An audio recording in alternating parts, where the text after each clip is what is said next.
Godzilla.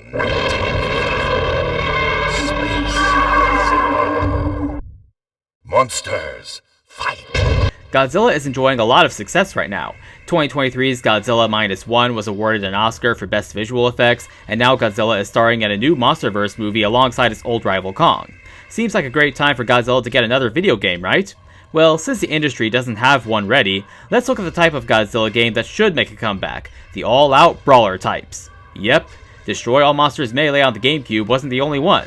This is Godzilla Unleashed for the Nintendo Wii.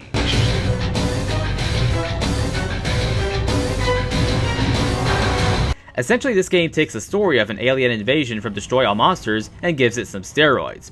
This invasion carries with it a bombardment of giant crystals that fall to Earth and cause a lot of the monsters to go insane.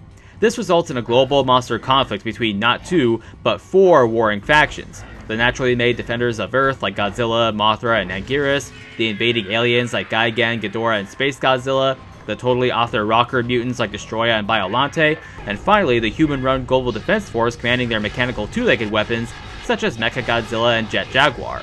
Yes, the story is way out there and leans heavily into over-the-top sci-fi, but honestly, who cares when it leads to a game packed with a ton of monsters from Godzilla's 70-year library of movies? Well, okay, it was a 50-year library when this came out. The graphics here are pretty typical for a third-party Wii game in 2007, as in it looks a lot like a GameCube game with more appealing colors and better particle effects, but you can tell this isn't a high-def game. There are a lot of noticeable jagged edges and muddy textures. The characters, the monsters, still look GameCube-like, and the frame rate isn't that smooth.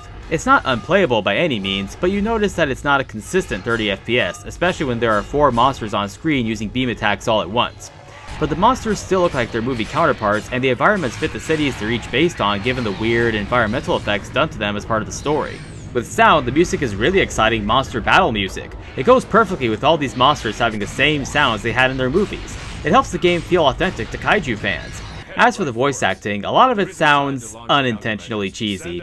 It doesn't help that when humans are talking in cutscenes, it's always through these motion comics clips. Sure, this style of cutscene does work when executed well, but a lot of voice acting was so over the top that I couldn't take any of it seriously. Then again, maybe it's a subtle tribute to the Showa-era English dubs. We must take action to stop them from spreading further, or I fear this could be the end of civilization as we know it. Solutions, people! Well, since this council seems to be out of ideas, I propose we recommission the Atragon! The first positive I saw for this game was that it has a lot more characters than Destroy All Monsters Melee, bringing in some lesser-known monsters from Godzilla's long movie history such as Mechagodzilla and King Caesar. They even included Godzilla in 1954 and made Mothra an actual playable monster. But you unlock the monsters by earning points from playing the story and brawl modes. This might not seem so bad at first until you see that some monsters cost a lot, and you need to fulfill certain tasks in story mode before you can even buy them. Tasks like playing as a monster from a specific faction in a specific arena and destroying some specific building, then fighting the monster one-on-one in another map. So it's a rather tedious process, and it can take a long time to earn enough points to buy every monster and arena. Luckily, there is a hidden cheat code menu, so you can give yourself 90,000 points instantly anytime as many times as you need to. Or just use another cheat to unlock everything in an instant so you can get to all the mayhem faster.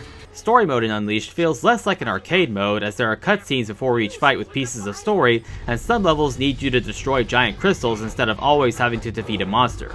Or sometimes you have to defeat a human-piloted war vehicle or alien ship. To the game's credit, that does add some good variety to the single-player offering of this arena fighting game. Story mode also takes longer to get through than most arcade modes, but you have slightly different stories depending on the faction you're playing for. So there is some replay value in seeing how the stories play out for each faction. Being that this is a third-party Wii game from 2007, there are some motion controls as one would expect, while the rest are traditional buttons. But also like Wii games from 2007, the motion controls don't work that well consistently. This means you can end up throwing the wrong move because of how you move the Wii remote with a button press in the heat of a fight. There were quite a few times I was trying to throw a powerful hit, which is done by pressing A or B and flicking the Wiimote up or down at the same time. But while trying to do this in the middle of a fight, the game would read the opposite move of what I was trying to do. Or it wouldn't even read the motion, and I would just be sitting there wagging my Wiimote up and down like a moron trying to get a strong punch or kick to work. Another instance would be when I would try to move both Wiimote and Nunchuck together for a grab, but the game not reading my Wii motion correctly had me jump instead. I really wish the game would let you use a GameCube controller as an option, or at the very least a Classic Controller Pro. That option would have made this game more accessible.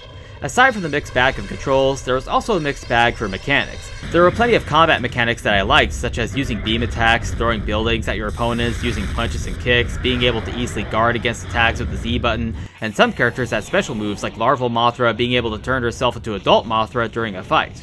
But these were the combat mechanics I didn't like. The throw has just one type of throw for each character after having to arm wrestle with the monster you're throwing to even get a grip on them, which is less about mashing buttons and more about everyone's timing. Also, to knock down each piece of health to get them to the next block down, you have to finish your opponent with a strong attack. Otherwise it doesn't count and you'll end up hitting your opponent with weaker attacks and their health just stays stagnant.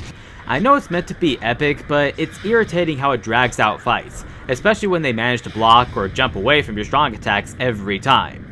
There's also a strength contest between beam attacks when two monsters use beam attacks at the same time. This one is about button mashing, or rather waggling, with the loser being knocked back much like that scene in Godzilla vs. Kong, or a tie resulting in both monsters flying back in comic fashion. Another change is that smashing crystals gives you boosts to health and energy this time, instead of more typical video game item pickups like what you saw in Destroy All Monsters. It's not necessarily better, I think, but given the game's story centering around crystals growing in major cities and having strange effects on monsters and machines, it does make more sense. Now this all comes together in Unleashed multiplayer mode called Brawl. Multiplayer features 4 different modes that can all be played with up to 4 players at once, and up to 3 of them can be bots. Yes, every mode. Including Destruction mode this time, which is just like the same mode in Destroy All Monsters in that the winner is the one who gets the most points by causing destruction on your chosen map. You also have Last Man Standing, Regular Versus, and Classic Battle mode. But you can do even more with multiplayer thanks to the custom options. With these you can decide teams, battle time limits, the gameplay mode, monster speed, how often items spawn, how the military chooses which monster to attack, and if you want to shrink the monsters by turning on tiny mode. I've got to give big props to Pipeworks for including all this customization in multiplayer, as it means people playing this will have more fun longer since they can change things up at will to make multiplayer more interesting. Now if only it had the controls of Destroy All Monsters Melee. I really wish this game would get a remaster for 2 reasons. A remaster would hopefully have better controls and more controller options, and used copies of this Wii game go for about $50 on average, with a lot of copies going for closer to $60 or $70. With the issues it does have, those price points are hard to justify, which is a shame because it's otherwise a good Godzilla game that makes notable improvements over Destroy All Monsters. If you're a big Godzilla fan, buy it if you find it for a lower price. Well, that's my review of Godzilla Unleashed for the Wii. To help me produce more videos like this, please support my Patreon page. Special thanks to my current patrons here. Remember that supporting my Patreon gets a name in the credits and access to my main videos a day early. Also be sure to watch my previous reviews of Godzilla Destroy All Monsters Melee for the GameCube and Xena Warrior Princess Talisman of Fate for the N64. See you all next time!